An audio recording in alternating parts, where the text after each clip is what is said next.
WWEல பல போராளிகளை பார்த்திருப்போம். ஆனா இந்த போராளி வெயில் கிட்ட தோத்துட்டாரு.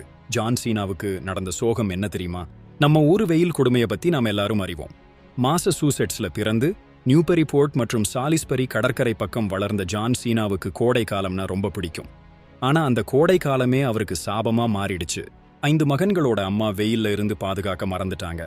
ஆனா அம்மா மேல குத்தம் இல்லைன்னு சீனா சொல்றார். 20களில் புளோரிடாவுக்கு குடிபெயர்ந்த போது வெயில் கொடுமை உச்சத்துக்கு போச்சு. வலது மார்புல முதல் கட்டி கண்டுபிடிச்சாங்க. அறுவை சிகிச்சை பண்ணி எடுத்தாங்க. 1 வருஷம் கழிச்சு வலது தோள்ல இன்னொரு கட்டி. WWE பார்க்கறவங்களுக்கு இது தெரியும்னு சீனா சொல்றார். மனநிலை ரொம்ப மோசமா போச்சு. ஆனா நல்ல டாக்டர் கிடைச்சதும் நான் என்ன நானே பார்த்துக்கிட்டதும் பாசிட்டிவா மாற உதவிடுச்சு. இப்படி சொல்லும் சீனா இன்னைக்கு தன் வாழ்க்கையில இருக்கிற இடத்துக்கு நன்றியுள்ளவரா இருக்கிறாரு. ஒவ்வொரு நாளும் சில நொடிகள் கூடுதலா உங்களை பாதுகாத்துக்கங்கன்னு சீனா சொல்ற வார்த்தைகள் தங்கமானது. வெயிலிருந்து பாதுகாப்பு அவசியம் நண்பர்களே. சன்ஸ்கிரீன் போடுறது, குடை பிடிக்கிறது எல்லாமே நம்ம உயிருக்கு முக்கியம்.